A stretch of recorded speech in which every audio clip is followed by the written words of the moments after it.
In the suffocating heat of Mississippi summer in 1874, 13 plantation masters woke to a nightmare worse than death itself.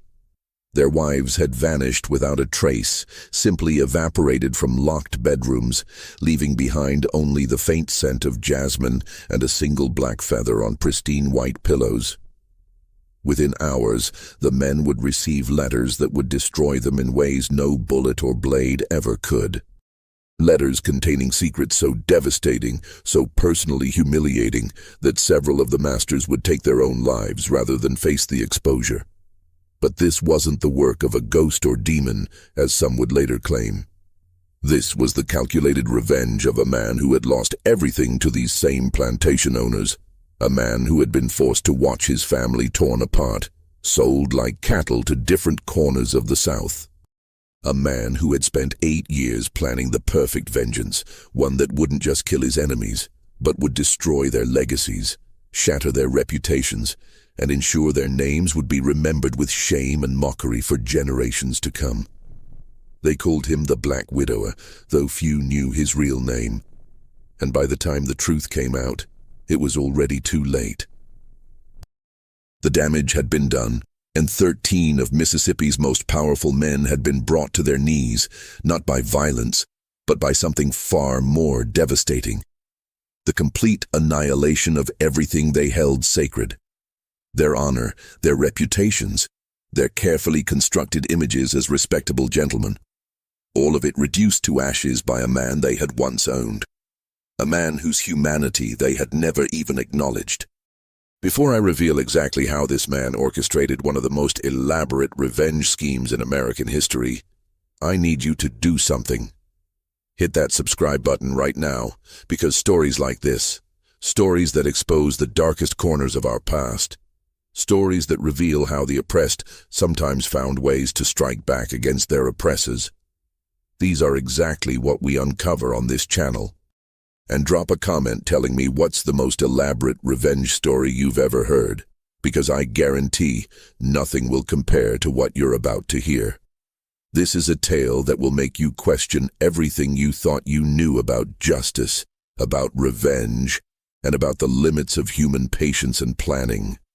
The story doesn't begin in 1874, but 16 years earlier, in the cruel summer of 1858, on a cotton plantation in Natchez, Mississippi, called Riverside Manor. This wasn't just any plantation. It was one of the most prosperous in the entire state, spanning over 3,000 acres of prime Mississippi Delta land, worked by more than 200 enslaved people who toiled from sunrise to sunset, 6 days a week, producing the white gold that made their master one of the richest men in the South. The master of Riverside Manor was Colonel Marcus Whitmore, a man who prided himself on being a gentleman farmer, one of those plantation owners who liked to think of themselves as benevolent patriarchs, providing for their people while conveniently ignoring the fact that those people were held in bondage, bought and sold at auction, separated from their families on whim, and subjected to violence whenever they stepped out of line. Whitmore would tell visitors to his plantation that he treated his slaves well, that he was a Christian master who understood his responsibilities before God. He would point to the fact that he allowed enslaved families to live together in cabins rather than being separated into gender-specific barracks. He would mention that he rarely used the whip himself, preferring to delegate such unpleasantness to his overseers. He would speak with genuine conviction about his role as a caretaker of people who were, in his view, incapable of caring for themselves. This self-deception was common among the planter class, a necessary fiction that allowed them to sleep at night despite the systematic brutality on which their wealth was built. Whitmore genuinely believed himself to be a good man, a moral man, a man who would be judged favorably by history. He had no capacity to understand that, from the perspective of the people he enslaved, his occasional kindnesses were meaningless in the context of their fundamental lack of freedom, their inability to make choices about their own lives, their knowledge that at any moment they or their loved ones could be sold away to pay a debt or settle a business transaction. Whitmore was part of a tight-knit circle of 13 plantation masters who controlled not just the economy of Adams County, but virtually every aspect of life within it. They met monthly at the Natchez Gentlemen's Club, a Greek revival mansion on the bluffs overlooking the Mississippi River, where they smoked Cuban cigars, drank French brandy imported at tremendous expense, discussed politics and cotton prices, arranged marriages between their children, and made decisions that affected thousands of lives without ever consulting those whose lives hung in the balance. These meetings were social occasions, but they were also exercises in power. The 13 men represented an interlocking network of control that extended into every corner of Adams County society. They decided who received credit and who didn't. They determined which cases came before the courts and how those cases would be decided. They controlled access to education, to economic opportunity, to political participation. They were, in essence, a shadow government more powerful than any elected official, accountable to no one except each other. These 13 men represented the absolute pinnacle of Southern aristocracy. They were Colonel Marcus Whitmore of Riverside Manor, the unofficial leader, owner of 240 slaves, considered the richest man in the county, a man whose word carried more weight than any law or regulation. Then there was Judge Beauregard Sinclair of Oakwood Plantation, a circuit court judge who used his position to protect the interests of slaveholders and punish anyone who challenged the social order. He was known for creative interpretations of law that always seemed to benefit the planter class and for harsh sentences handed down to free black people who stepped out of line. Dr. Cornelius Hampton of Magnolia Heights served as the most prominent physician in Natchez, but his real contribution to the circle was providing medical justifications for slavery. He wrote papers arguing that black people were biologically inferior, that they had smaller brains, that they were naturally suited to labor in hot climates, that slavery was actually beneficial to their health compared to the supposed rigors of freedom. These pseudo-scientific arguments were published in Southern medical journals and cited by politicians defending the institution. Reverend Isaiah Pemberton of Willow Creek Estate brought religious authority to the group. As a Baptist minister, he preached every Sunday that slavery was ordained by God, that the curse of Ham explained why black people were destined to be servants, that slaves should submit to their masters as to Christ himself. His sermons provided moral cover for the entire system, allowing slaveholders to feel that they were doing God's work rather than committing an ongoing crime against humanity. Captain Theodore Ashford of Ashford Acres was a former military officer who treated his plantation like an army camp and his slaves like soldiers under his command. He maintained rigid discipline, conducted morning inspections, and punished infractions with military precision. He believed that efficiency and order were the keys to successful plantation management, and he shared his methods with the other members of the circle. Attorney Harrison Blackwood of Blackwood Hall specialized in slave law, drafting contracts for slave sales, defending masters accused of excessive cruelty, and finding legal loopholes that allowed slaveholders to evade the few restrictions that existed on their power. He was brilliant at his work, able to argue that black was white and up was down if it served his clients' interests. Banker Silas Rutherford of Cedar Grove financed slave purchases and plantation expansions, profiting from human misery while maintaining an air of respectability. He had calculated the exact monetary value of human beings of different ages, skills, and physical conditions, reducing people to numbers in a ledger. Mayor Jonathan Prescott of Twin Oaks was the political face of the planter class, ensuring that local government served their interests exclusively.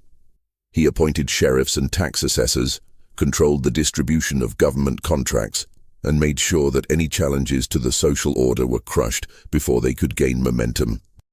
Sheriff Augustus Caldwell of Pinehurst enforced slave codes with brutal efficiency and personally led slave patrols that terrorized the black community, both enslaved and free. He seemed to take genuine pleasure in hunting runaway slaves. in breaking up secret church meetings, in making sure that black people understood their place. Merchant William Dougherty of Rosewood owned the largest general store in Natchez and refused to sell to free black people, ensuring their economic dependence on white intermediaries who would charge them higher prices. Cotton factor Edmund Weatherly of Belmont was the middleman who sold the region's cotton to northern and European markets, making enormous commissions while maintaining the fiction that he was simply a neutral businessman facilitating trade. Overseer Coordinator Jasper Thornton of Thornfield supplied and trained overseers for multiple plantations, teaching them the most effective methods of control and punishment. He ran what amounted to a school for overseers, where young white men learned techniques of intimidation, the strategic use of violence, and the psychological manipulation necessary to control large groups of enslaved people. And finally, plantation manager Vincent Hargrove of Hargrove House managed several absentee-owned plantations and pioneered new techniques for maximizing labor extraction, constantly experimenting with ways to get more work out of enslaved people while minimizing their costs, treating human beings as machines to be optimized. These 13 men formed an interlocking network of power. They intermarried their children to consolidate their holdings, creating dynastic alliances that would last for generations. They invested in each other's ventures, sharing both risks and profits. They covered for each other's crimes, providing alibis and false testimony when needed. They presented a united front against any challenge to the slave system that had made them wealthy beyond imagination. When abolitionists published pamphlets criticizing slavery, these men organized public burnings of the offending literature. When Northern politicians spoke about limiting slavery's expansion, these men contributed money to Southern rights candidates. When enslaved people resisted through work slowdowns or subtle sabotage, these men compared notes on the most effective punishments. They saw themselves as defenders of civilization, standing against the chaos that would supposedly result if black people were freed. And in the summer of 1858, they made a decision that would seem insignificant to them, just another business transaction in a lifetime of such transactions. But that would set in motion events that would eventually destroy them all. It was the kind of decision they made routinely, without thought or hesitation, the kind of decision that illustrated the absolute power they held over human lives. On Riverside Manor, there lived an enslaved family that seemed, by the standards of slavery, relatively fortunate. Thomas was 35 years old and worked as a skilled carpenter. He had learned the trade from his father, who had learned it from his father, a line of craftsmanship that stretched back through generations. Thomas could build furniture that was both beautiful and functional, could construct outbuildings that would stand for decades, could repair almost anything that broke. His skill made him valuable to Colonel Whitmore, and that value translated into small privileges.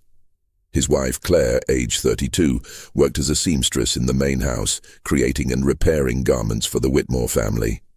She had quick, clever fingers and an eye for detail that made her indispensable to Mrs. Whitmore, who prided herself on being the best-dressed woman in Natchez society. Together, Thomas and Claire had 4 children. Marcus, their eldest at 14, was beginning to learn carpentry from his father, showing promise with his hands and his eye for measurement. Elizabeth, 12 years old, helped her mother with sewing and had begun learning to read secretly, taught by an elderly enslaved woman who had been educated before laws were passed prohibiting such instruction. Samuel, 8 years old, was bright and curious, full of questions about how things worked, always following his father around the plantation asking why and how and what if. And little Grace, only 5 years old, was the joy of the family, a cheerful child whose laughter could make even the hardest day of forced labor seem bearable. Thomas and Claire had managed what many enslaved couples could not. They had kept their family together. They lived in a small cabin at the edge of the slave quarters, cramped but their own. A space where they could close the door and pretend for a few hours each night that they were free, that they were just a family like any other family. They told their children stories, taught them skills, tried to prepare them for lives that might one day include freedom, though neither parent truly believed they would live to see emancipation. Thomas occupied an ambiguous position in the plantation hierarchy. His carpentry skills made him valuable, gave him slightly more autonomy than field hands, slightly better food, a small weekly allowance that he could use to purchase extra provisions or save toward some dimly imagined future. But that slight privilege was also precarious, dependent entirely on Whitmore's goodwill, which could evaporate at any moment for any reason or no reason at all. Thomas understood this. He had seen skilled artisans sold away for minor infractions, had watched as families more stable than his own were broken up to settle debts or to punish perceived disrespect. He lived with constant low-level anxiety, always aware that everything he loved could be taken from him in an instant. And in August of 1858, that anxiety proved justified. Colonel Whitmore had accumulated substantial gambling debts during a trip to New Orleans. He had spent 2 weeks in the city ostensibly on cotton business, but had spent most of his time in gambling houses, drinking heavily and making increasingly reckless bets. He fancied himself skilled at cards, but in reality he was an easy mark for professional gamblers who knew how to manipulate drunk, overconfident plantation owners. By the time Whitmore returned to Natchez, he owed $12,000 to various creditors, debts that needed to be paid quickly to avoid scandal and potential legal action. For a man of Whitmore's wealth, $12,000 shouldn't have been catastrophic, but he had overextended himself in other investments, and his liquid capital was limited. The easiest way to raise cash quickly was to sell some of his property, specifically his human property. Whitmore consulted with his circle of 13, several of whom were in the market for skilled labor or domestic servants, and they came up with a plan that would benefit all of them while maximizing Whitmore's profit. They would break up Thomas's family and sell the members separately. This strategy made economic sense from the slaveholders' perspective. Families sold together brought lower prices than individuals sold separately. A skilled carpenter like Thomas could command a higher price if sold alone to someone who specifically needed carpentry skills. Children sold individually could be trained to their new owner's specific requirements without the influence of their parents. It was purely a business calculation, the kind of decision made thousands of times across the South, with no more moral weight than deciding which fields to plant with cotton and which with corn. The specific plan was this. Marcus, the 14-year-old boy who was just reaching the age where he could perform adult labor, would go to Judge Sinclair, who needed field hands for his expanding cotton operation and liked to acquire young men he could train from an early age to be obedient and efficient. Elizabeth, the 12-year-old girl, would go to Reverend Pemberton, whose wife wanted a personal maid who could be trained to her specific preferences and who would be young enough not to have developed bad habits from previous owners. Samuel, the 8-year-old, would go to Captain Ashford, who liked to acquire young boys and train them from childhood to be loyal personal servants, believing that early training produced the most devoted slaves. Little Grace, only 5 years old, would stay with Whitmore temporarily and then be sold at the next major slave auction in Natchez, where young children often fetched good prices from speculators who would raise them and resell them later, or from plantations that wanted to breed future generations of slaves. As for Thomas and Claire, Whitmore initially planned to keep them, but attorney Blackwood made him an offer for the couple. Blackwood had a contact in Louisiana who needed skilled slaves for a plantation being developed in the Bayou country. The buyer was willing to pay premium prices for a carpenter and a seamstress, especially ones who were married and therefore might be more stable and less likely to run away. Whitmore accepted the offer, effectively ensuring that Thomas and Claire would never see their children again. Louisiana was hundreds of miles away, and enslaved people had no means of communication over such distances. The sale would sever the family completely and permanently. The transaction was arranged on a Thursday afternoon in mid-August at the Natchez Gentlemen's Club. The 13 men gathered in their usual back room, surrounded by mahogany furniture and oil paintings of long-dead plantation owners. Money changed hands, gold coins and promissory notes carefully counted and recorded. Documents were signed and witnessed, legal papers that treated human beings as livestock, describing Thomas as one Negro man, skilled carpenter, age approximately 35 years, and his wife as one Negro woman, seamstress, age approximately 32 years. The children were similarly reduced to inventory items, their ages and potential uses noted with the same attention given to describing a horse's age and temperament. Brandy was poured to celebrate the successful negotiation. The 13 men congratulated each other on their business acumen. Whitmore's gambling debts would be covered. The others had acquired useful slaves at fair prices. Everyone was satisfied. The business was concluded in less than an hour, and the men moved on to other topics, discussing politics and cotton prices and the upcoming social season. None of them gave a second thought to the family they had just destroyed. They had executed hundreds of similar transactions over their lifetimes. This was simply how business was done. Thomas knew nothing of this transaction until Saturday morning. He had been sent into town on Friday to purchase supplies and repair tools, an errand that took most of the day. He returned to Riverside Manor late in the evening, tired but looking forward to seeing his family, to having dinner with them in their cabin, to hearing about his children's day. When he reached the cabin, he found it empty. Not just empty of people, but empty of their few possessions. The small trunk where Claire kept their clothes was gone. The pallet where the children slept was bare. The few cooking implements they owned had been removed. For a moment, Thomas stood in the doorway, his mind unable to process what he was seeing. Then panic set in. He ran to the main house, ignoring the protocol that required enslaved people to approach slowly and wait to be acknowledged. He pounded on the back door until the cook opened it, looking frightened at his urgency. "Where is my family?" Thomas demanded. "Where are Claire and the children?"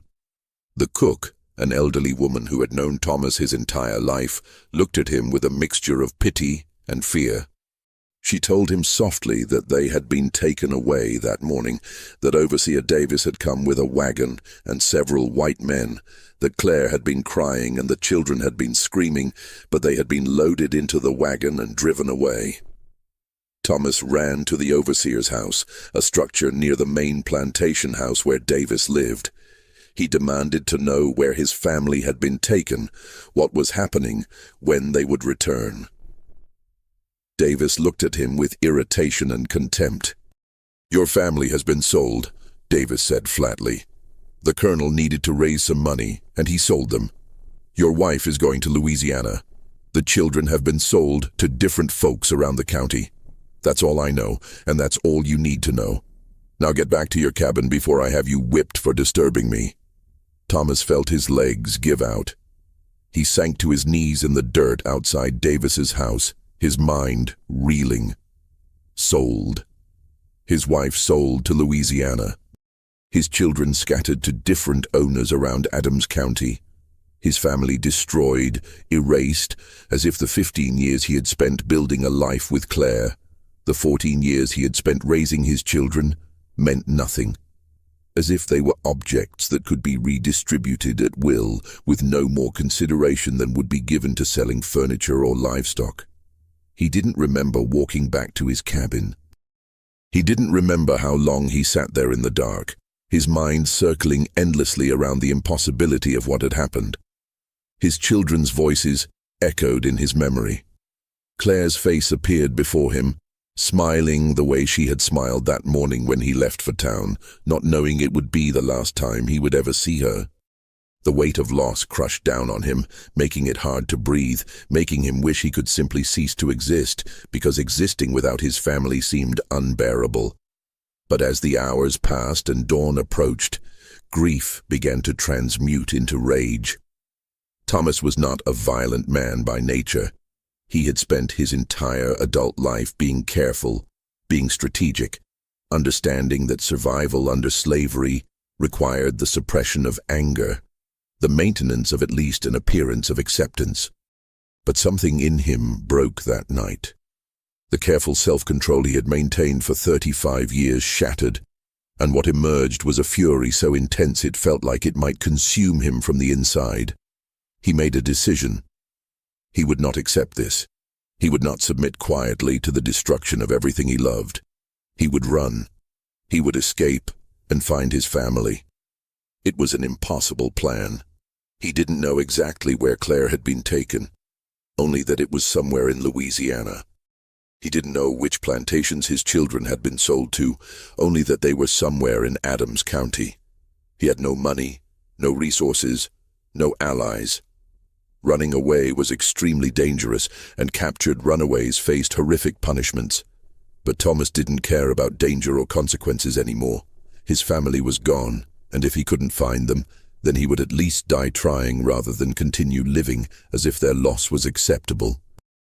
On Saturday night, Thomas packed a small bag with a few tools, some food stolen from the plantation stores, and a knife he used for carpentry. He waited until after midnight, when the plantation was quiet and the patrols had passed through his section. Then he set out, heading east toward the woods that bordered Riverside Manor, planning to travel at night and hide during the day until he was far enough from Natchez to be safe. He made it less than 5 miles. The slave patrols that operated throughout Adams County were efficient and experienced in hunting human beings. They had dogs trained to track scent. They knew all the likely routes runaways would take, and they were motivated by substantial rewards paid for captured escapees. Thomas heard the dogs before he saw them, heard their baying in the distance growing steadily closer. He tried to run faster, tried to find a stream where he could lose his scent, but he was exhausted from grief and lack of sleep, and the dogs were faster. They caught him at the edge of a creek, the hounds surrounding him while their handlers approached with guns drawn. Sheriff Augustus Caldwell, one of the 13 plantation masters, led the patrol that night. He looked at Thomas with satisfaction, seeing another runaway captured, another demonstration of white authority successfully enforced. Thomas considered fighting, considered forcing them to shoot him, but some survival instinct held him back. He surrendered without resistance and was taken back to Riverside Manor in chains. Colonel Whitmore was furious when he learned that Thomas had attempted to escape. In Whitmore's view, he had treated Thomas well, given him privileged position as a skilled artisan, allowed him to live with his family for years. That Thomas would respond to a simple business transaction by running away struck Whitmore as the height of ingratitude and insubordination. He decided to make an example of Thomas to ensure that all his other slaves understood that resistance would not be tolerated. On Sunday morning, after church services, Whitmore had all his slaves assembled in the area between the main house and the slave quarters. More than 200 people gathered, including children and the elderly, everyone required to witness what was about to happen. A whipping post stood in the center of the area, a permanent fixture that served as a constant reminder of the violence underlying the entire system. Thomas was brought out by 2 overseers who stripped off his shirt and tied his hands to the post, stretching his arms above his head so that his back was completely exposed. Whitmore stood on the porch of the main house, where he could be clearly seen and heard by everyone present. He announced that Thomas would receive 50 lashes as punishment for attempted escape, and that this was merciful compared to what he deserved. Then he nodded to Davis, the overseer, who picked up the whip. The whip used for punishing slaves was not like a horse whip. It was specifically designed to cause maximum pain and damage to human flesh. The leather thong was thick at the handle and tapered to a thin, flexible end that would crack like a gunshot when swung properly. In the hands of an experienced user, it could lay open skin, expose muscle, even crack bones if applied with enough force. Davis was very experienced. The first lash made a sound like a pistol shot, and Thomas's body jerked against the post. The second lash crossed the first, creating an X pattern of torn flesh on his back. By the 10th lash, blood was running down his back, soaking into his pants. By the 20th, he had stopped making sounds, his voice gone from screaming. By the 30th, he had lost consciousness, his body hanging limp from the ropes that held his wrists to the post. Davis continued whipping his unconscious body until all 50 lashes had been delivered, following Whitmore's orders exactly. When it was over, Thomas's back was a horror of torn flesh and exposed muscle and bone. Dr. Hampton, who was present among the assembled plantation masters, come to witness the punishment, examined Thomas and announced that he would probably survive if infection didn't set in, though he would carry the scars for life. Thomas was cut down from the post and dragged back to his cabin, where he was left alone to recover or die, whichever came first. But Whitmore wasn't finished. As additional punishment, he announced that Thomas would not be sold to Louisiana after all. Instead, he had arranged a new sale. Thomas would be sold to a chain gang working in the swamps of southern Louisiana, clearing land and building levees. These gangs were notorious throughout the South as basically death sentences. The work was brutal, performed in malarial swamps where disease was rampant. Workers were driven mercilessly by overseers who knew that replacements were cheap and readily available. Men sent to the swamp gangs typically survived less than 2 years. Whitmore's message was clear. Thomas would die slowly and painfully as punishment for daring to resist. But before Thomas was taken away to Louisiana, something happened that would haunt the 13 plantation masters for the rest of their lives, though they wouldn't understand its significance until much later. Thomas had regained consciousness, but was too weak to stand. He lay on the floor of his cabin, his destroyed back making every breath agony. 4 days after the whipping, the 13 men came to inspect him before he was transported. They wanted to see the results of their lesson in power, to confirm that their authority had been properly demonstrated. Thomas heard them approaching, heard their voices outside his cabin discussing him as if he were a dangerous animal that had been successfully caged. They entered the cabin, and Thomas forced himself to turn his head, forced himself to look at them despite the pain even that small movement caused. He saw their faces, saw their satisfaction and contempt and complete lack of empathy. And something crystallized in his mind, some core of rage and determination that went deeper than pain, deeper than despair, deeper even than his grief over his lost family. Thomas spoke. His voice was weak, barely above a whisper, roughened by screaming and dehydration. But it was clear enough for all 13 men to hear. "You think you can do this and face no consequences," he said. "You think you're untouchable. But I swear to you, on everything I hold sacred, on my children's lives that you've stolen from me, on my wife that you've torn from my arms, you will pay for this. Maybe not today, maybe not tomorrow, but you will pay. Every single one of you. And when that day comes, you'll wish you'd never been born." The 13 men looked at each other and laughed. What could a broken slave do to them? What threat could a man who was about to be worked to death in a Louisiana swamp possibly represent? The oath was meaningless, the desperate curse of a powerless man trying to maintain some shred of dignity in the face of absolute defeat. They turned and left the cabin, still laughing, already forgetting Thomas and his empty threat as they moved on to more important matters. They had no way of knowing that Thomas's oath was not empty. They had no way of knowing that some promises are so profound, so fundamental to a person's sense of self, that they become unbreakable, that they shape everything that comes after. They had no way of knowing that in 16 years Thomas, calling himself by a new name, transformed by education and experience and an all-consuming desire for vengeance, would return to Natchez with a plan so elaborate, so psychologically devastating, that it would become legend, whispered about in shocked tones throughout the South for generations.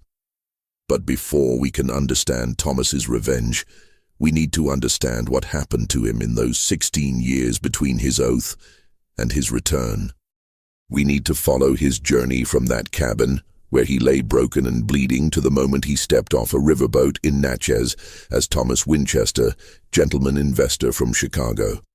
Because that transformation, that seemingly impossible elevation from slave to gentleman, was itself the first and most important element of his revenge. Everything else would flow from his ability to move among his enemies as an equal, unseen and unsuspected, gathering information and weaving the web that would eventually destroy them all. Thomas was transported to Louisiana in chains, loaded onto a flat boat with a dozen other slaves being sent to various destinations along the Mississippi River and its tributaries. The journey took a week, during which Thomas drifted in and out of consciousness, his wounded back becoming infected, despite crude attempts at treatment. By the time they reached the work camp in the swamps south of Baton Rouge, he was delirious with fever, and the camp overseer who took delivery of him expressed doubt that he would survive long enough to be worth the purchase price. But Thomas did survive. Through sheer force of will, through the burning need to keep the oath he had made, he fought off the infection and slowly began to recover. The work camp was everything he had heard and worse. 200 men labored in waist-deep water, digging drainage canals and building levees, working from dawn until dusk with only brief breaks for minimal food. The overseer and his assistants used whips freely, maintaining discipline through constant threat of violence. Men died regularly from accidents, disease, snakebite, or simple exhaustion, and their bodies were buried in unmarked graves in the swamp. Thomas understood immediately that if he was going to survive, he would need to become valuable in some way that set him apart from the other workers. He began offering to repair tools and equipment, using his carpentry skills to fix broken handles and construct simple devices that made the work slightly easier. The overseer, a brutal man named Cassidy who cared only about productivity, recognized that Thomas's skills could be useful. He assigned Thomas to maintenance work rather than canal digging, a position that was marginally less dangerous and exhausting. Over the next 18 months, Thomas worked and planned. He understood that escaping from the work camp would be extraordinarily difficult. They were isolated in the swamps, miles from any town or road. The overseers were constantly vigilant against escape attempts, and runaways who were caught were tortured to death as examples to the others. But Thomas was patient. He repaired tools and studied the geography of the region, noting where the solid ground was, which waterways led toward civilization, where the overseer stored weapons and supplies. And then, in April of 1861, everything changed. News reached the work camp that southern states were seceding from the Union, that war was coming. The overseer and his assistants became distracted, worried about their own futures. Some of them left to join Confederate military units. Security at the camp became lax as the remaining overseers struggled to maintain control with reduced staff.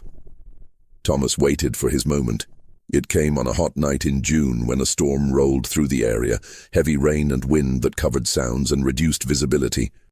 Thomas slipped away from the camp during the chaos of the storm, taking a small boat used for moving supplies and disappearing into the network of waterways that crisscrossed the swamp. He traveled for 3 days, sleeping during the day and moving at night, before he reached solid ground and found a road that led north. The Confederacy in 1861 was in turmoil.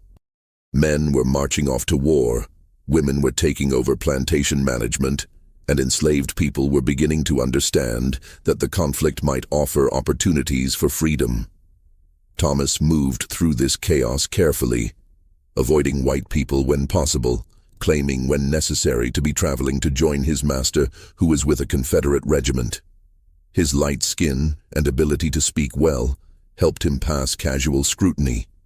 He made it to Tennessee after 6 weeks of dangerous travel, and there he encountered Union forces that had pushed south into the state. The Union Army had a policy of accepting escaped slaves as contraband of war, refused to return them to Confederate owners. Thomas presented himself to a Union camp and was accepted into service as a laborer, working for the army but not as a soldier, since black men were not yet allowed to enlist in combat units. Working with the Union Army, Thomas discovered abilities he hadn't known he possessed. His carpentry skills were valuable for building fortifications and structures. His knowledge of southern geography made him useful as a scout who could navigate terrain and identify good positions for camps. And his intelligence, finally given opportunity for expression, became apparent to the officers he worked with. One of those officers was a chaplain from Massachusetts named Reverend William Hartwell, a committed abolitionist who believed that freed slaves should be educated and prepared for full citizenship. Hartwell noticed Thomas, saw in him a quick mind and a hunger for learning. He began teaching Thomas to read and write, starting with basic letters and sounds, progressing rapidly as Thomas proved to be an exceptional student. Learning to read opened an entire world to Thomas. He devoured every book and newspaper Hartwell could provide. He read about history, about law, about philosophy and science. He read Shakespeare and Dickens, read abolitionist pamphlets and constitutional arguments, read everything he could get his hands on.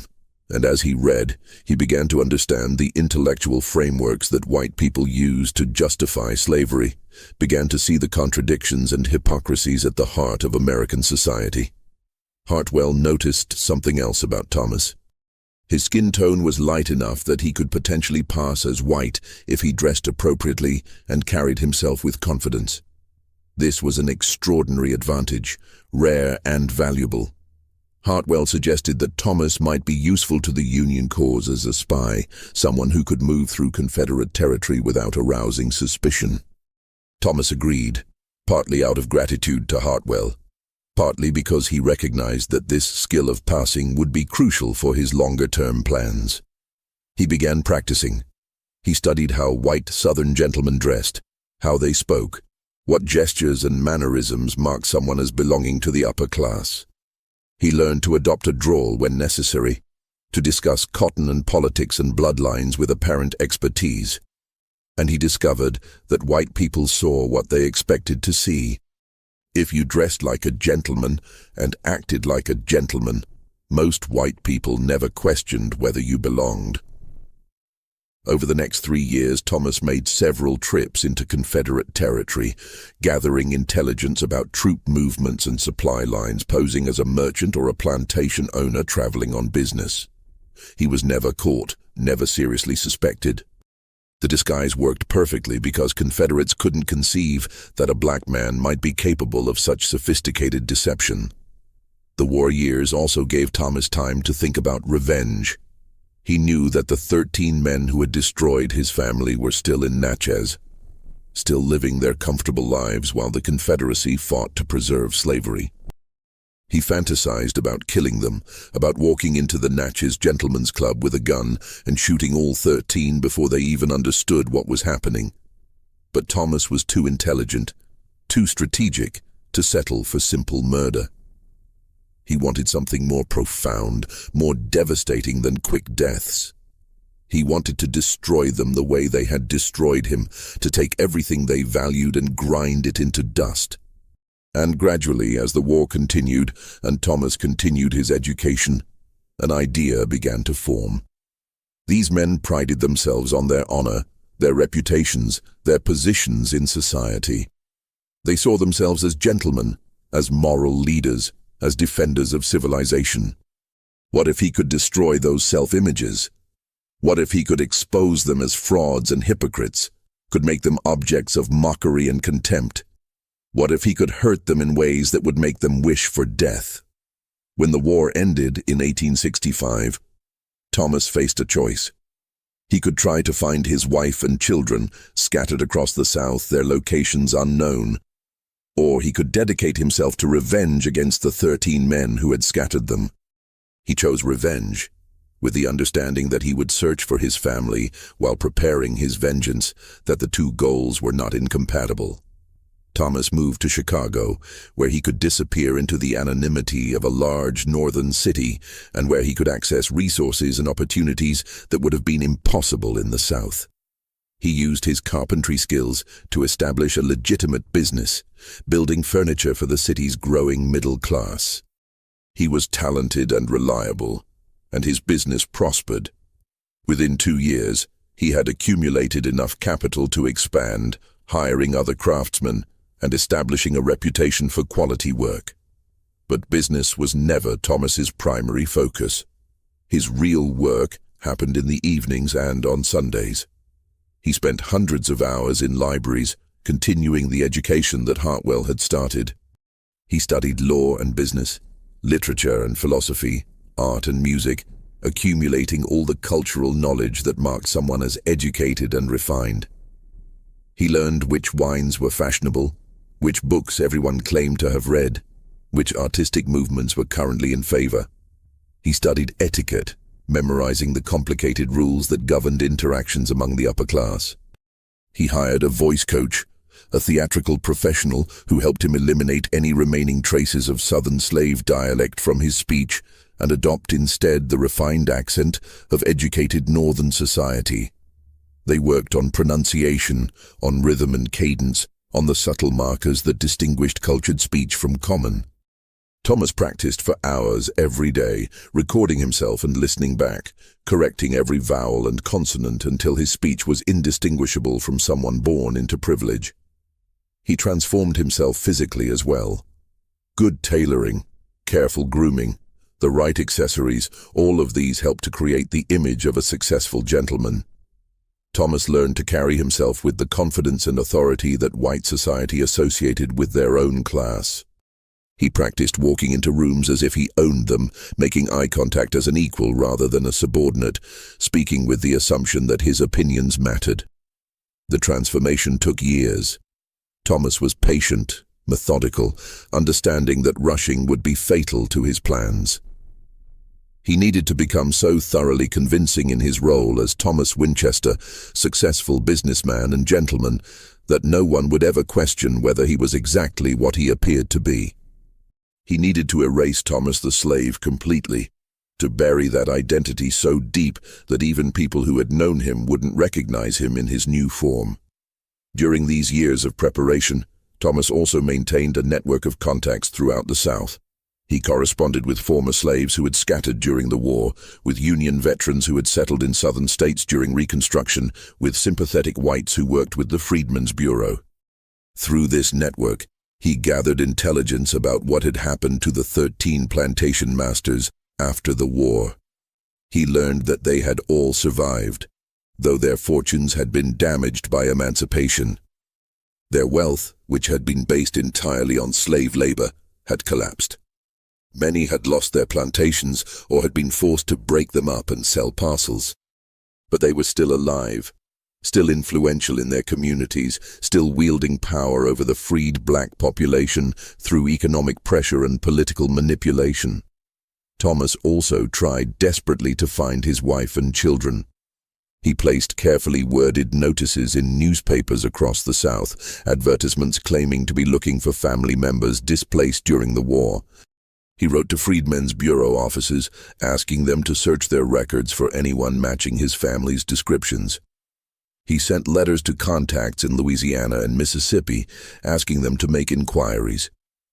But the chaos of war and emancipation had scattered millions of people, and record-keeping was minimal or non-existent. In 1867, Thomas received devastating news. A letter arrived from a woman named Sarah, who had known Claire at Belle Rose Plantation in Louisiana. Sarah wrote that Claire had died during the yellow fever epidemic that swept through Louisiana that summer. She had fallen ill and declined rapidly, dying within a week. She had been buried in the plantation cemetery in an unmarked grave. Sarah expressed her condolences and mentioned that Claire had often spoken of her husband and children, had never stopped hoping to find them again. Thomas read the letter multiple times, unable to fully process what it meant. His wife was dead. The woman he had loved for nearly 20 years, the mother of his children, was gone. He would never see her again, never have the chance to tell her that he had survived, that he had never stopped searching for her. For weeks, Thomas couldn't function. He went through the motions of daily life, but internally he was paralyzed by grief. Eventually, the grief began to transmute into something colder and harder. His wife was dead, but his oath remained. The 13 men who had destroyed his family were still alive, still comfortable, still unpunished. Thomas's commitment to revenge, which might have weakened if he had found his family intact, instead strengthened. This was all he had left now. The only way to honor Claire's memory, the only way to make sense of everything that had happened. He also continued searching for his children, but the results were heartbreaking. He learned fragments of information, but nothing conclusive. Marcus, his eldest son, had been sold away from Judge Sinclair's plantation during the war. Sold where? No one knew. The chaos of the Confederate collapse meant that many such transactions were never properly recorded. Elizabeth, his daughter, had run away from Reverend Pemberton's plantation in 1863. Pemberton had sent slave catchers after her, but she had apparently made it to Union lines. Beyond that, her trail went cold. She might have survived, might have built a new life somewhere under a new name, or she might have died in the attempt to escape. Thomas had no way of knowing. Samuel had been taken by Captain Ashford when Ashford fled Mississippi ahead of Union forces in 1863. Ashford had apparently gone to Texas, taking several valuable slaves with him. What happened to Samuel after that was unknown. And Grace, Thomas's youngest child, had been sold at auction when she was 5 years old. She could be anywhere in the South, might not even remember her family, might have been renamed by her purchasers. The likelihood of finding a child sold at 5 years old, now over a decade later, was virtually zero. Thomas came to understand that he would probably never find his children, that the system that had enslaved them had scattered them so thoroughly that reconstruction was impossible. This realization was almost as devastating as learning of Claire's death. He had spent years hoping that someday he might reunite his family, might reclaim what had been stolen from him. Now that hope was gone, and all that remained was rage and the determination to make someone pay for what had been lost. By 1873, Thomas felt ready. He had perfected his disguise as Thomas Winchester, had accumulated enough wealth to fund his plan, had gathered intelligence about the current situations of the 13 plantation masters. He knew where they lived, who their wives were, what vulnerabilities they might have. He had spent 15 years preparing for this moment, 15 years transforming himself from a broken slave into an instrument of revenge. In March of 1874, Thomas Winchester boarded a riverboat in Chicago, bound for Natchez, Mississippi. He was 45 years old, dressed in an expensive suit, carrying letters of introduction from Chicago businessmen, presenting himself as a successful investor interested in opportunities in the recovering South. When he stepped off the boat at the Natchez dock, he looked exactly like what he claimed to be. A wealthy northern gentleman, refined and confident, someone who belonged in the highest levels of society. None of the men waiting on the dock to greet arriving passengers recognized him. How could they? The last time they had seen Thomas, he had been a broken slave with a destroyed back, being shipped off to die in a Louisiana swamp.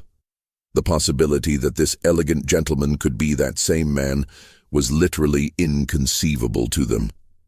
Their own prejudices and assumptions blinded them completely. Thomas checked into the Mansion House, the finest hotel in Natchez, a luxurious establishment perched on the bluffs overlooking the Mississippi River. His room had a view of the water, expensive furniture, all the comforts that wealthy white men expected.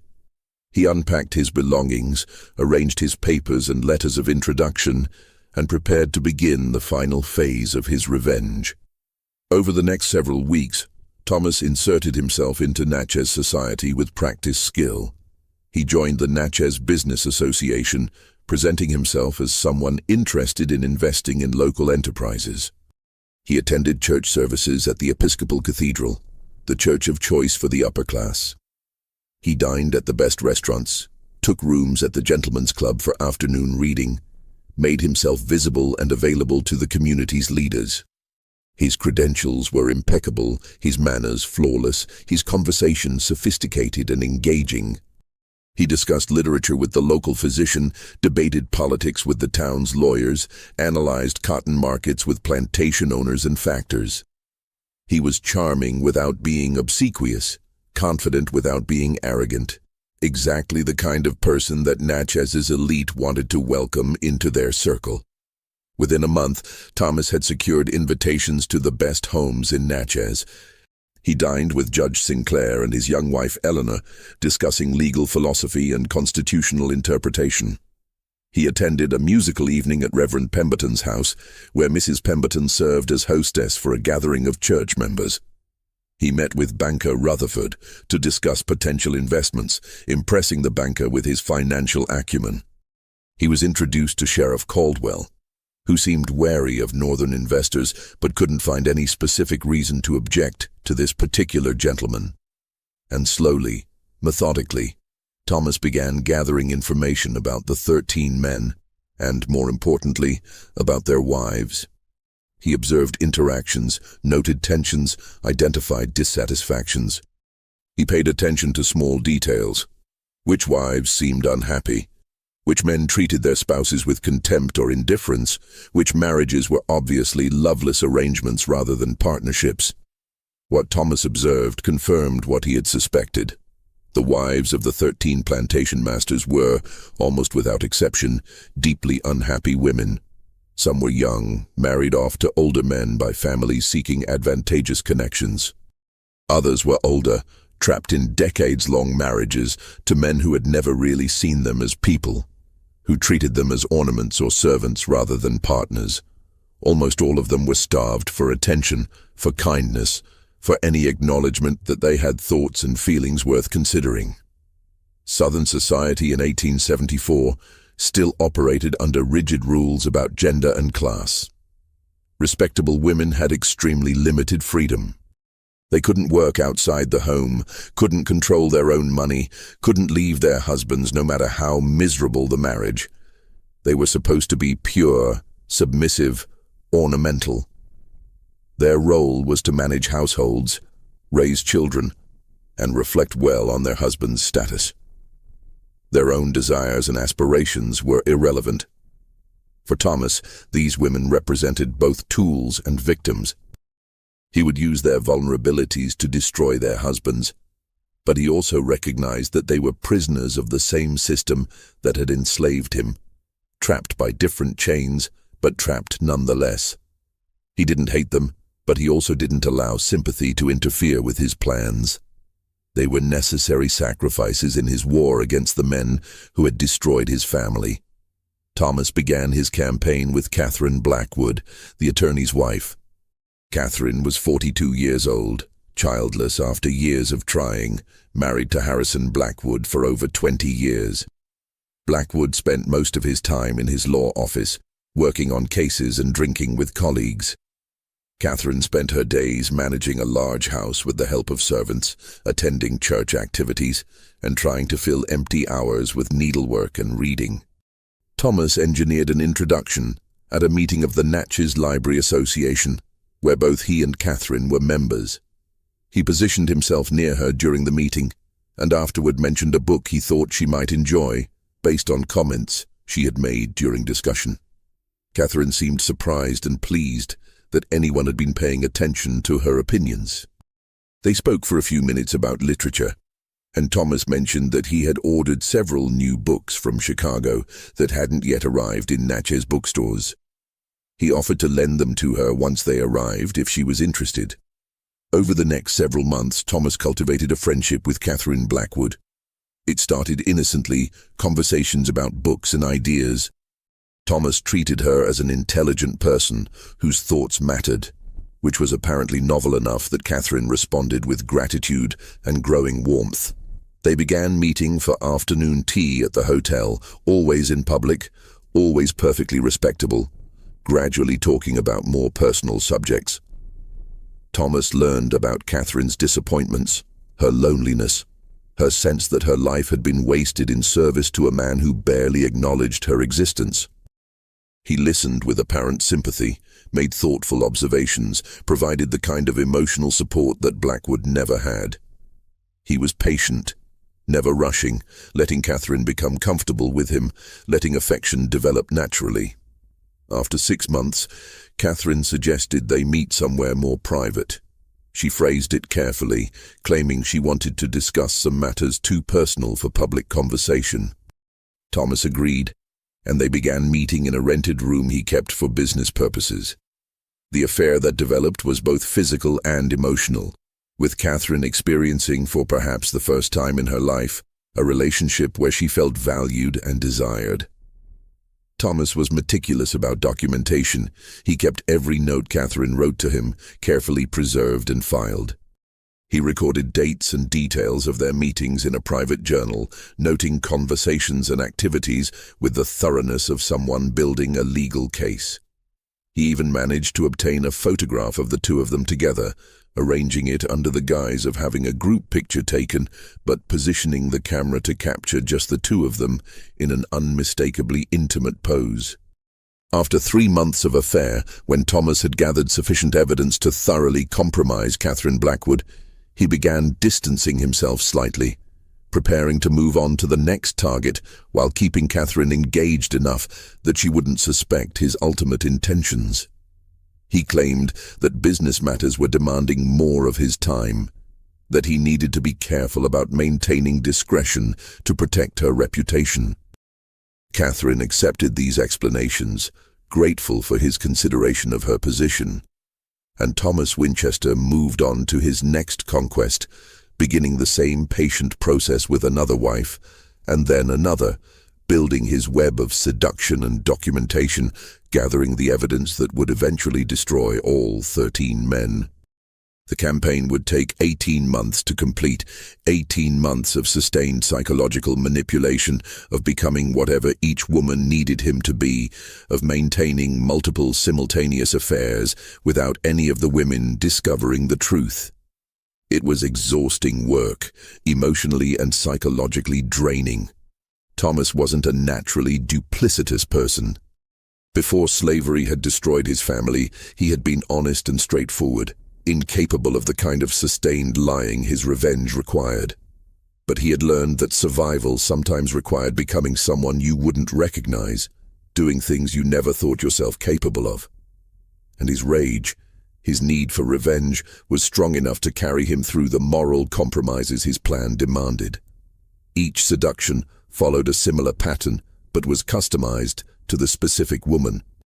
For Margaret Whitmore, the elderly wife of Colonel Whitmore, Thomas became the cultured gentleman who treated her with the respect and admiration her husband had forgotten to show. Margaret had once been considered a great beauty, the belle of Natchez society. But 40 years of marriage to a man obsessed with wealth and power had reduced her to an afterthought in her own home. Thomas made her feel seen again, valued again, desirable again. Their affair was tender rather than passionate, but it was real enough to compromise her thoroughly. For Eleanor Sinclair, the young second wife of Judge Sinclair, Thomas became the exciting near contemporary who made her feel young and alive rather than trapped and suffocated. Eleanor had been married off to the judge when she was 19, and he was 56, essentially sold by her family to secure a valuable connection. She had spent 7 years in a loveless marriage to a man old enough to be her grandfather, a man who wanted a decorative wife but had no interest in her as a person. Thomas's attention, his genuine interest in her thoughts and dreams, his willingness to treat her as an equal, was intoxicating. Their affair was passionate and reckless, with Eleanor taking risks that surprised even Thomas.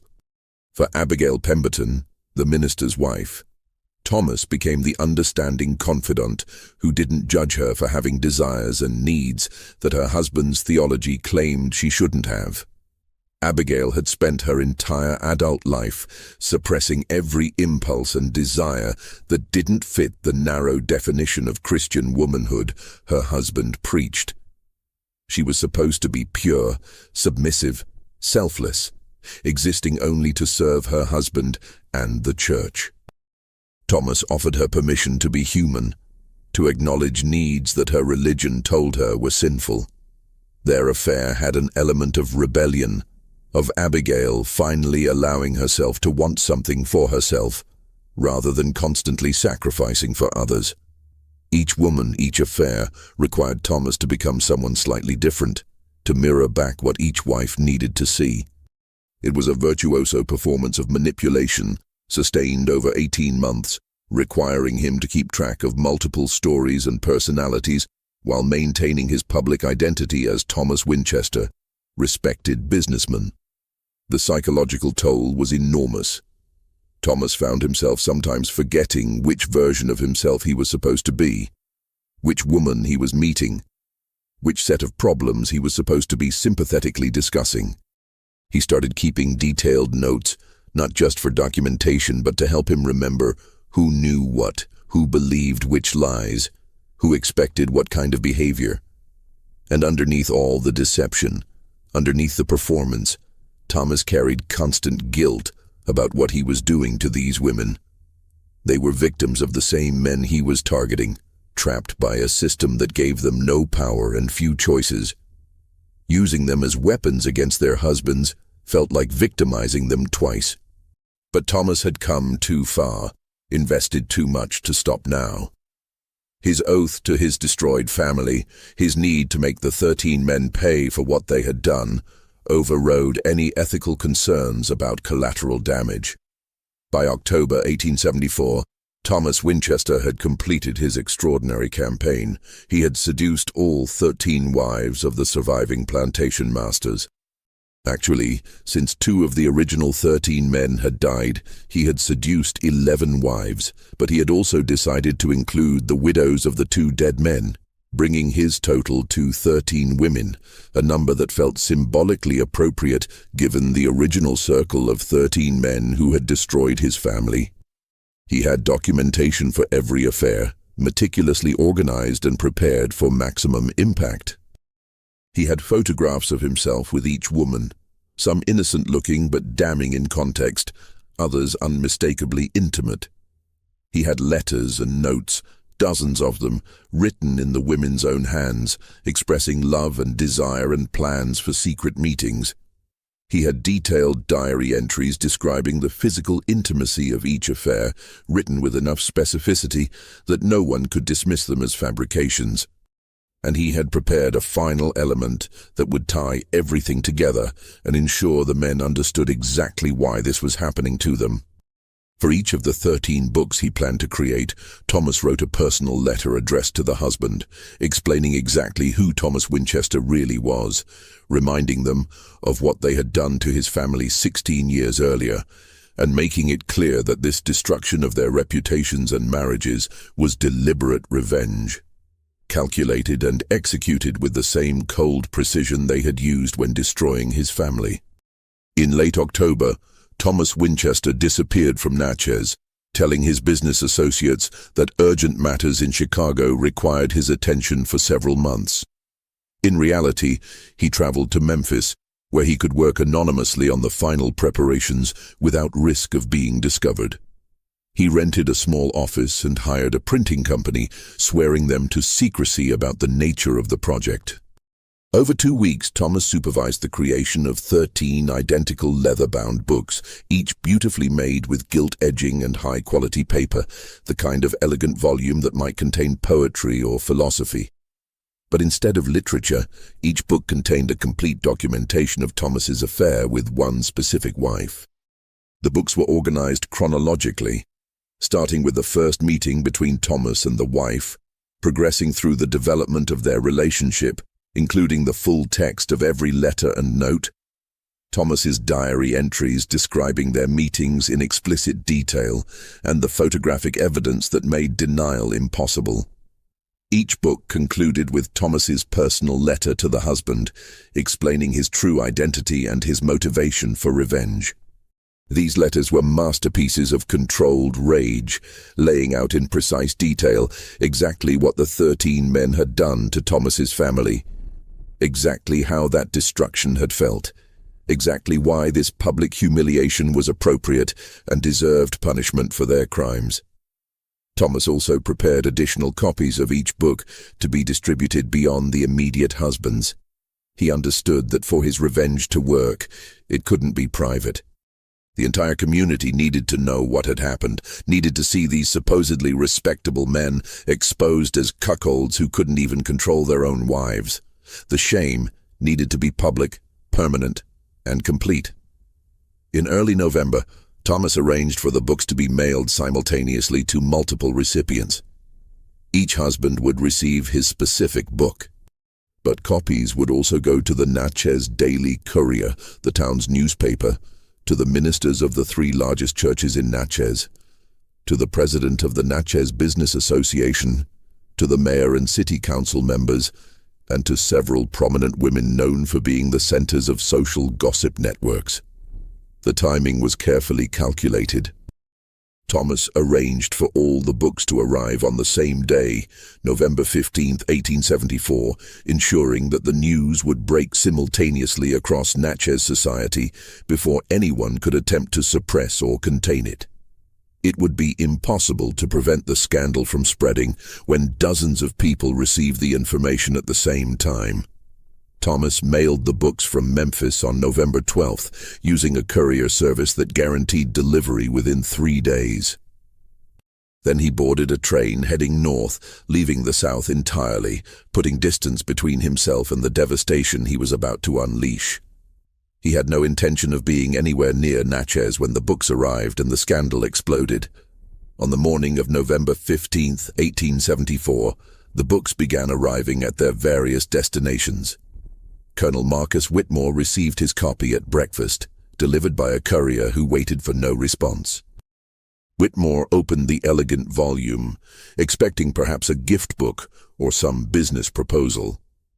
Instead, he found page after page documenting his wife Margaret's affair with Thomas Winchester, complete with letters in Margaret's unmistakable handwriting, diary entries describing intimate encounters in explicit detail, and photographs that left no doubt about the physical nature of the relationship. Whitmore read through the book in growing horror, his face turning first red, then pale, as the implications sank in. His wife had been unfaithful. She had cuckolded him with a northern businessman. Everyone in Natchez was receiving this information simultaneously. His reputation, his honor, everything he had built over 6 decades was being destroyed in a single morning. But then Whitmore reached the final section of the book, Thomas's personal letter explaining who he really was and why he had done this. And Whitmore's horror turned to something deeper, a kind of existential terror. Thomas Winchester was the slave Thomas, the man whose family Whitmore had casually destroyed 16 years ago. The man who had sworn revenge while lying in a pool of his own blood. The oath that Whitmore had dismissed as the empty threat of a powerless slave had been real. Thomas had survived, had transformed himself, had returned, and had executed a revenge so complete that Whitmore's entire world was now collapsing. Whitmore felt his left arm go numb, felt pressure in his chest like a great weight crushing down on him. He tried to stand but couldn't coordinate his limbs. He was having a stroke, his body's response to stress too overwhelming to process. He collapsed at the breakfast table, the book falling from his hands, pages scattering across the floor. Servants ran for the doctor, but by the time Dr. Hampton arrived, Whitmore was unconscious, half his body paralyzed, unable to speak. He would linger for 3 days in this condition before dying, without ever regaining consciousness, one of the first casualties of Thomas's revenge. Similar scenes played out across Natchez that morning. Judge Beauregard Sinclair received his book at his law office, where he had been reviewing case files. He read through the documentation of his young wife Eleanor's passionate affair with Thomas Winchester, read Eleanor's letters expressing love and desire for another man, read diary entries describing acts of intimacy that violated everything Sinclair thought he knew about his wife. The photographs were particularly devastating, showing Eleanor and Thomas in poses that made clear this wasn't simple friendship. Then Sinclair reached Thomas's letter explaining his true identity and his motivation. And Sinclair understood with sickening clarity that he had been targeted deliberately, that his humiliation was punishment for his role in destroying Thomas's family 16 years earlier, that a man he had thought safely dead had returned and destroyed him in turn. Sinclair sat at his desk for perhaps an hour, the book open before him, his mind cycling through implications. His marriage was over. His reputation was destroyed. His position in society was finished. He was 68 years old, and everything he had built over a lifetime was gone. Sinclair took a pistol from his desk drawer, wrote a brief note blaming his wife for his death, and shot himself through the head. His clerk found him 20 minutes later and ran screaming into the street, adding to the chaos that was already developing as word of the books spread through Natchez. By afternoon, the news had spread throughout the town. Thomas Winchester, the respected northern businessman who had become a welcome member of Natchez society, was actually Thomas the slave, who had been sold to a death sentence 16 years ago after his family was destroyed. He had returned in disguise and had systematically seduced the wives of all 13 plantation masters responsible for that destruction. He had documented every affair meticulously and had now exposed everything simultaneously, destroying the reputations of Natchez's most prominent men in a single coordinated strike. The scandal was unprecedented. Nothing like it had ever happened in Natchez, possibly in the entire South. The combination of sexual impropriety, racial implications, and cold revenge created a story so sensational that newspapers across the South picked it up within days. Northern newspapers also covered it, with many expressing a kind of grim satisfaction that Southern slaveholders were finally experiencing consequences for their cruelty. The reactions from the remaining men and their wives varied, but none escaped humiliation. Reverend Isaiah Pemberton's congregation demanded his immediate resignation after learning of his wife Abigail's affair. Pemberton tried to argue that his wife's sin didn't disqualify him from ministry, but the church leadership was unmoved. They couldn't have a minister whose wife was an admitted adulteress. It undermined his moral authority completely. Pemberton left Natchez within a week, moving to a small town in Arkansas where no one knew his history. But even there, the scandal eventually caught up with him. He never preached again, living out his remaining years in bitter obscurity. Captain Theodore Ashford reacted with rage rather than despair. He wanted to challenge Thomas Winchester to a duel to satisfy honor through violence in the traditional Southern manner. But Thomas had disappeared, could not be found or contacted. Ashford's impotent fury made him look ridiculous, a man screaming threats at someone who wasn't even present to hear them.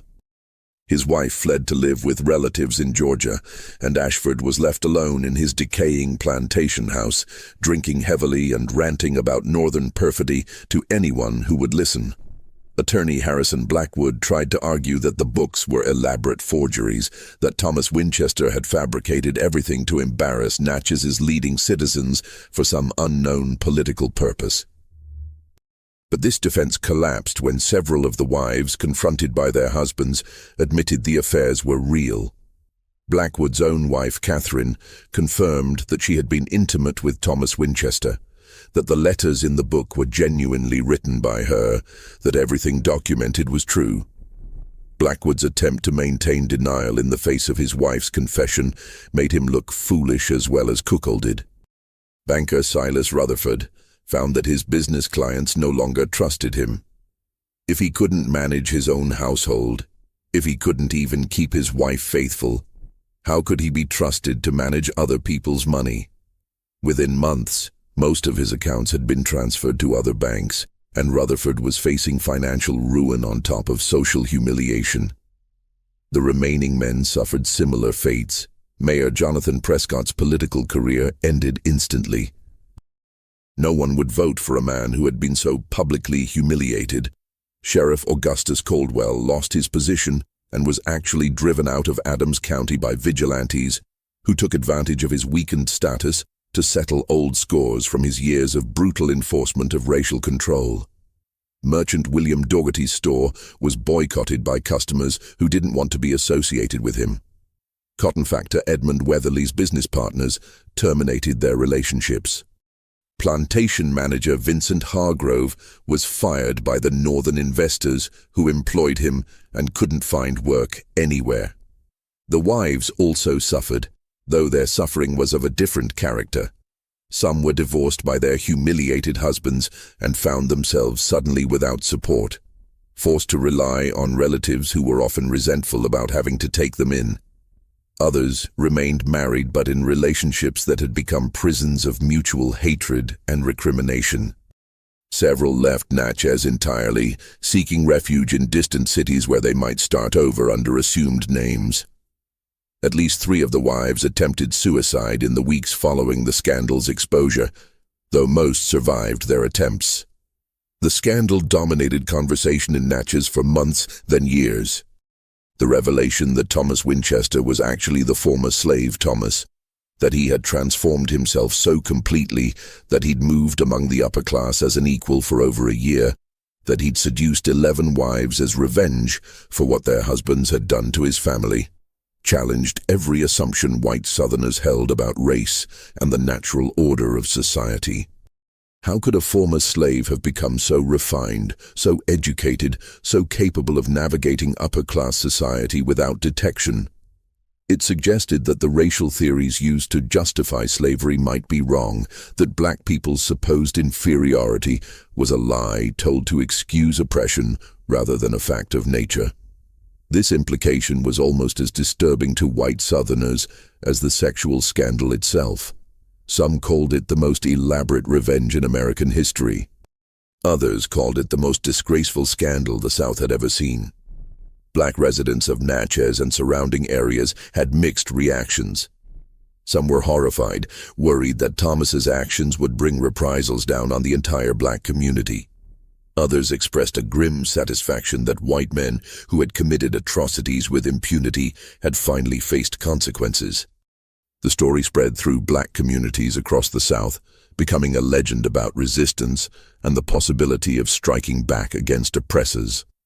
Thomas Winchester himself disappeared completely. After mailing the books from Memphis, he traveled north to Chicago, closed out his business affairs, and vanished. Some claimed he went to Canada, others to Europe. There were reports of a distinguished black gentleman matching his description living in Paris in the 1880s, teaching English to French students and writing articles about American racial politics for European newspapers. But none of these reports were confirmed. What is certain is that Thomas never returned to the South and never publicly acknowledged what he had done in Natchez. The revenge he had spent 16 years planning and executing was complete. The 13 men who had destroyed his family had been destroyed in turn, their reputations shattered, their remaining years lived in shame and humiliation.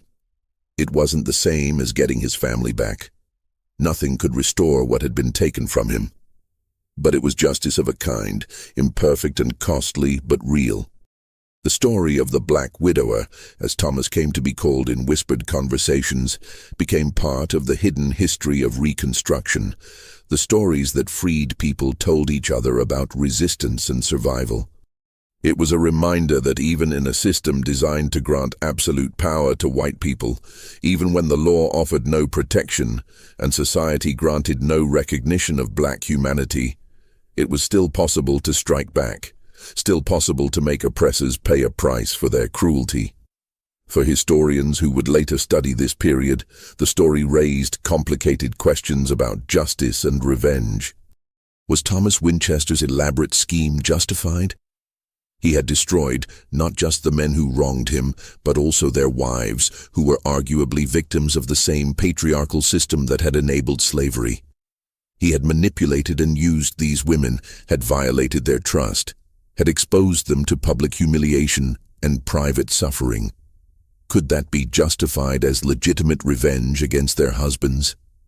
There are no easy answers to these questions. Thomas himself probably struggled with them in his remaining years. But what is undeniable is that he achieved what he set out to do. He made the 13 men who destroyed his family pay a price for what they had done. He showed that the powerless could find ways to strike back against the powerful, that patience and planning and intelligence could accomplish what force alone never could. His revenge was complete, devastating, and permanent. The men he targeted never recovered, and their names went down in history associated with shame and scandal, rather than the respectability they had worked their entire lives to achieve.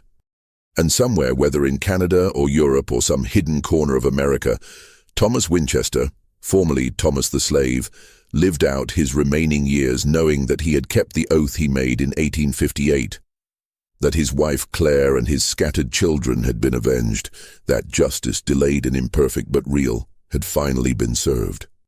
The Black Widower's revenge stands as one of the most extraordinary acts of resistance in American history, a story that deserves to be remembered and studied, a reminder that even in the darkest times, even under the most oppressive systems, human beings find ways to assert their dignity and demand recognition of their humanity.